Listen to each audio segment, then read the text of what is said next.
Dunia sepak bola kembali diguncang dengan skandal besar yang kali ini datang dari Asia Tenggara. Begini reaksi legenda sepak bola dunia usai FAM Malaysia berani curangi FIFA. Namun sebelum kita lanjut ke berita terlengkapnya, alangkah baiknya bagi kalian untuk menekan tombol like terlebih dahulu. Dan yang belum subscribe, tolong subscribe channel ini dulu. Karena satu like dan satu dari kalian itu ternyata bisa mengurangi satu angka pengangguran yang ada di Indonesia. Dan kalau sudah saya ucapkan terima kasih, langsung saja kita gas ke pembahasannya. Federasi Sepak Bola Malaysia atau FAM yang selama ini ngebet ingin mengejar prestasi timnas Indonesia justru dipermalukan di mata dunia. Bayangkan federasi sebesar itu sampai berani main-main dengan dokumen palsu hanya demi meloloskan 7 pemain naturalisasi ke tim nasional. Dan hasilnya FIFA langsung turun tangan menjatuhkan sanksi yang enggak main-main. Mulai dari denda miliaran rupiah sampai hukuman larangan bermain 12 bulan penuh untuk 7 pemain asing yang baru saja mereka banggakan. Kasus ini bukan cuma bikin malu Malaysia, tapi juga menyeret klub-klub besar dari Spanyol, Kolombia, Argentina, Brazil sampai Johor Darul Taksim. Nama besar La Liga ikut tercoreng. Klub kehilangan pemainnya hanya karena ulah federasi dari negaranya.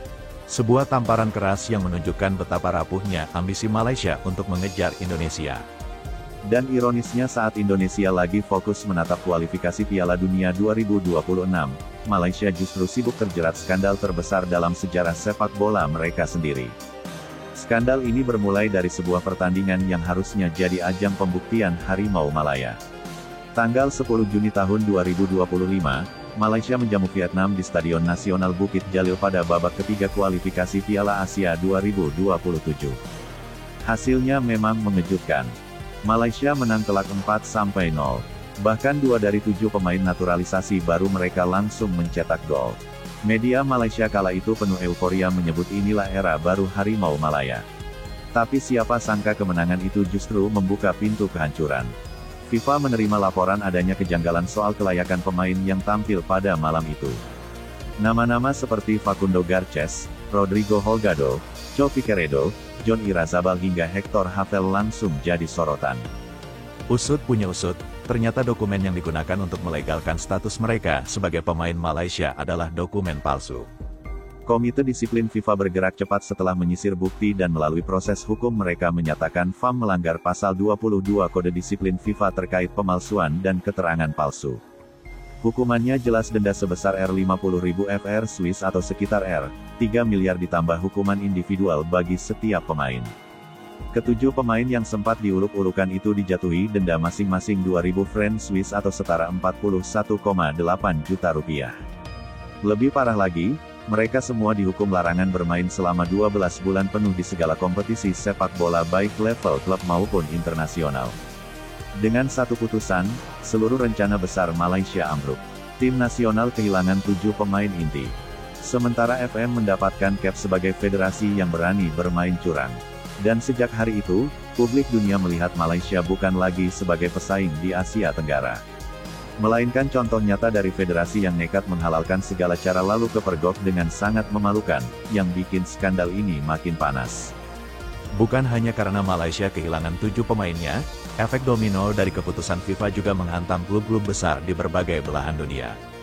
Mereka sama sekali tidak terlibat dalam kasus ini, tapi justru ikut jadi korban karena pemain mereka terseret oleh ulah Federasi Malaysia. Paling disorot tentu saja klub La Liga Deportivo Alaves. Facundo Thomas Garces adalah bek inti Deportivo Alaves, pemain yang tidak pernah absen di 6 laga awal musim ini. Dia selalu jadi starter dengan menit bermain penuh di setiap pertandingan. Tapi kini laga terakhirnya tercatat saat Alaves bertemu Getafe dan ironisnya itu akan menjadi pertandingan terakhirnya musim ini. Bukan karena cedera, bukan karena performa buruk, melainkan karena ulah Federasi Malaysia yang menyeretnya ke dalam skandal dokumen palsu. Tak heran klub La Liga pun merasa marah, dirugikan, dan dipermalukan di mata dunia. Dari Argentina, giliran Vélez Sarsfield yang harus menanggung kerugian. Mereka kehilangan Iman Marcuchat, pemain pinjaman dari Fortaleza yang musim ini sudah tampil di 15 laga dan 19 kali starter. Macuca bahkan sudah menyumbang 1 gol dan 1 assist, kontribusi nyata untuk tim. Sekarang semua itu berhenti total karena FIFA melarangnya bermain selama 12 bulan penuh. Kehilangan pemain kunci di tengah musim, Sementara Fortaleza juga tidak bisa memanfaatkan aset yang mereka miliki. Tidak berhenti di situ. Dari benua Amerika Rodrigo Halgado yang bermain di Amerika Dekali. Indonesia justru sedang menapaki jalan yang lebih besar. Tim Garuda tengah fokus menatap kualifikasi Piala Dunia 2026 melawan tim-tim raksasa Asia dengan penuh percaya diri. Federasi pun bergerak hati-hati dalam proses naturalisasi, memastikan semuanya sesuai prosedur tanpa celah manipulasi. Kini dunia bisa melihat jelas perbedaannya, Indonesia sedang membangun dengan kerja keras dan sistem yang benar. Sementara Malaysia sibuk mengurus banding untuk menutup malu, alih-alih mengejar harimau Malaya justru makin jauh tertinggal. Akhirnya sejarah mencatat ketika Indonesia bermimpi besar menuju Piala Dunia, Malaysia justru hancur karena kecurangan yang mereka buat sendiri. Inilah bukti bahwa jalan pintas tidak pernah membawa kejayaan, justru hanya meninggalkan aib yang akan dikenang selamanya.